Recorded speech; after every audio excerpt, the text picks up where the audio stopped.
Keepers of the peace are used to dealing with people from all walks of life, but this one was more likely to waddle. It sounds quackers, but this desperate goose needed help, and fast, so it approached a police officer.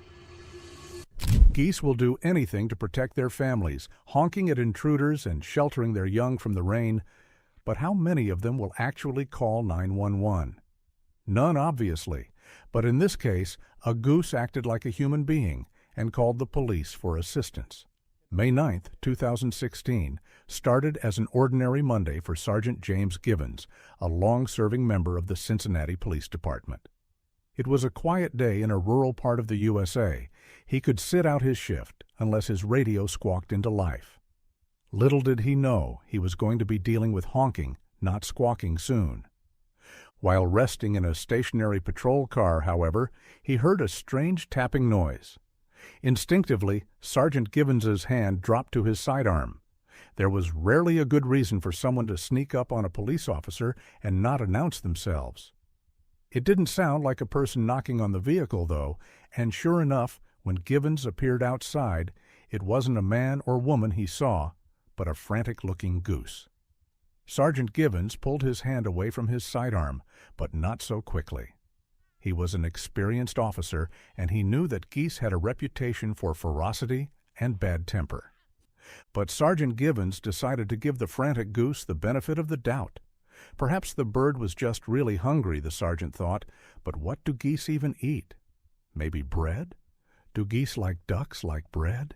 He thought to himself and broke off some of the plum Danish he was planning to have for his mid-shift snack, cracked the window open, and threw it to the goose.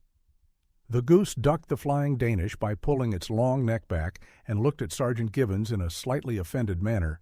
Sergeant Givens said, "Sorry, ma'am." Before thinking, why am I apologizing to a goose? In an interview with the press later, Dad Sergeant Givens said, "I was sitting in a patrol car in the parking lot. I heard something pecking on the side of the door, and I looked down and thought the goose was hungry," Givens told Inside Edition. "I was eating a Danish, so I tossed it a piece, but it didn't have any."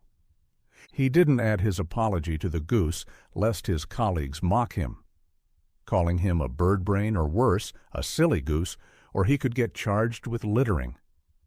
The bird's feathers were clearly ruffled about something. Geese usually look both neatly presented and fierce, running at any human they consider to be a threat and honking loudly. But this goose seemed different. It was quiet, its feathers ruffled, and it was bobbing its head in a most agitated manner. And it's not like geese approach humans if they're not after food, after all. Was this one trying to tell Givens something? It certainly wasn't after food, as the ignored piece of Danish in the road was proof of. Fortunately for that goose, Sergeant Givens was no ordinary police officer. He was a dog handler for the police force and had come to that job as an Iraq War veteran, where he had also been a dog handler. Though when in Iraq he was hunting for bombs, not drugs. His usual canine companion, Dexter, was off duty for 6 months following a leg injury. But this job role made Sergeant Givens unusually sensitive and empathetic towards all animals. If Dexter had been in his patrol car, maybe his presence would have scared off the goose. So it was a very fortunate series of events for that goose that day. "It kept pecking and pecking," Givens explained to Cincinnati news show Local 12. "Then it walked away, and then it stopped and looked back. So I followed it." Sergeant Givens was glad nobody asked him why he followed it. He was a sensitive and thoughtful man, but not one able to express his feelings in words. But he had learnt to trust and communicate with animals, in many ways more so than with people. So when he saw an animal that seemed to be trying to communicate with him, he listened and followed. The goose, it turned out, wanted to lead him to a situation that urgently required human intervention. It didn't honk at Sergeant Givens, which made him more convinced that this was a serious situation. Was the goose trying to save its energy for the serious situation it was dealing with? Or did the goose know that most humans will run away from a honking goose? Sergeant Givens would never know, and that didn't matter, because they were seemingly on a rescue mission together. It wasn't a long journey that the Goose led Sergeant Givens on, perhaps no more than 100 yards. But the urgency and the strangeness of this mission made it feel like 100 miles to Sergeant Givens. The Goose would stop its waddling walk periodically and look back at Sergeant Givens, seemingly pleading with him to hurry up on his rescue mission. As Sergeant Givens followed the mother goose, he felt briefly as if he were back in Iraq, trusting his life to an animal, in that case his old canine companion, Patton. Strangely, he found it reassuring.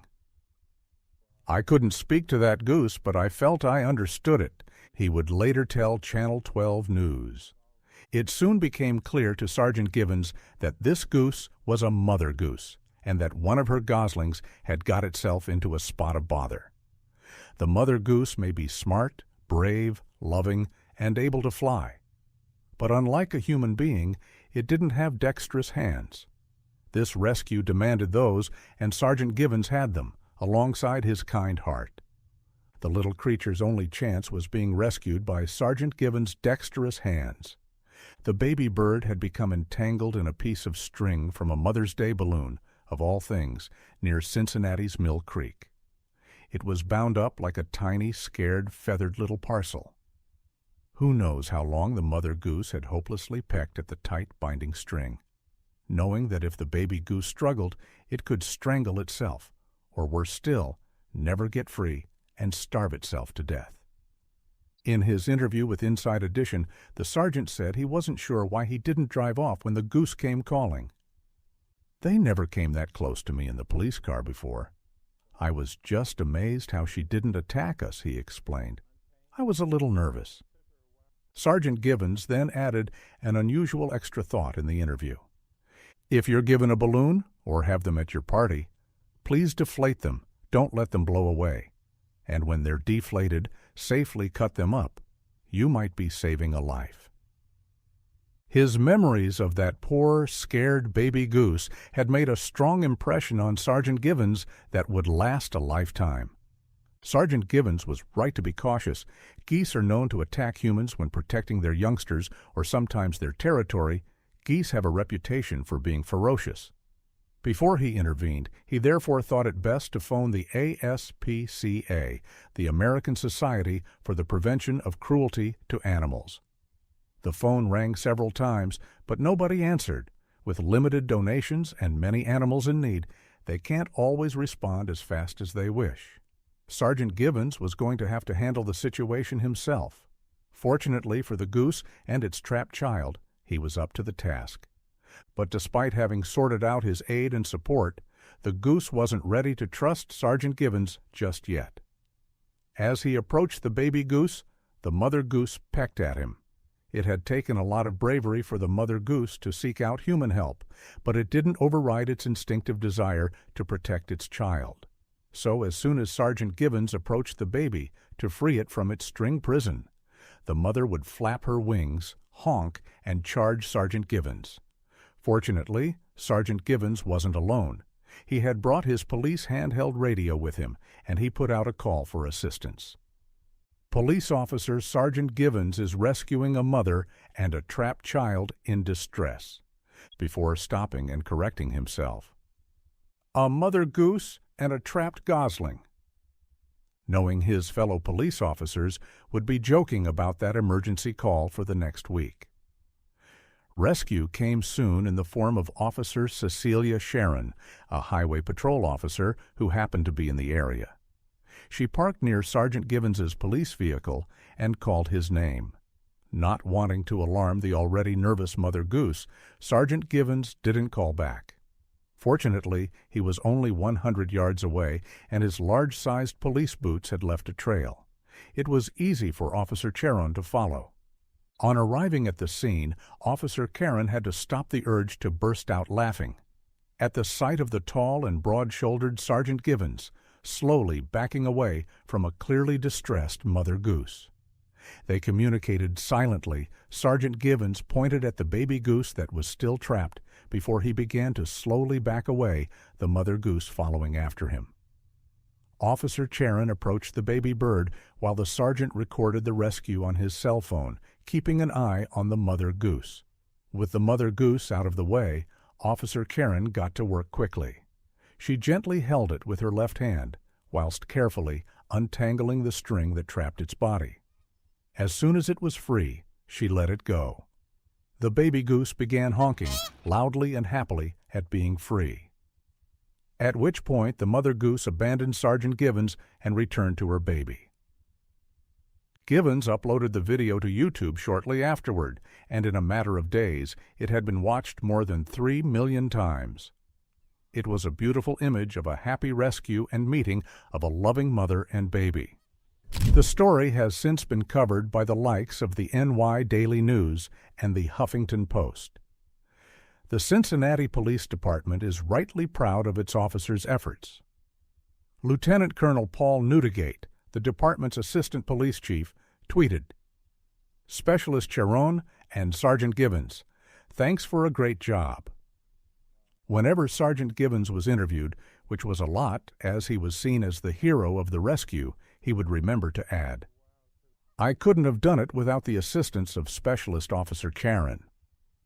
Social media users went crazy for the video, and it soon went viral. Some commenters praised Cincinnati police for being the best in the world. Others couldn't resist a pun. Hats off to YouTube's Charlie C., who came up with Bad Cops and Goose Cops. Others had Cops Goose Not Cooked and Don't Honk at the Police. Meanwhile, Givens was still somewhat taken aback by the fact that the goose understood that he and Charron were there to help. "I always thought that they had been afraid of people, and people say they will attack you if you get close to their young'uns," he told Local 12. "I was just surprised." He didn't consider the mother goose honking at him as an attack. He had experienced far worse from human beings he had been trying to arrest, and unlike them, this mother goose was just trying to protect her family. A watchful mama goose kept her distance as Charron held the gosling and gradually freed it from its tangle.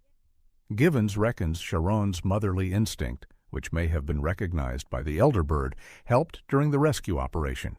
"The mother goose didn't bother her," Givens told the TV station. "It took her a while because it was all wrapped up." Specialist Officer Charron, when she was interviewed, added, "In our job, it's always wonderful to be able to do good, especially for those who can't thank you." Officer Charron was camera shy and avoided interviews, but her greatest reward was to ask for and be granted a transfer to animal control. She had that day rescuing the baby goose, found a passion for an area of police work she was a natural for.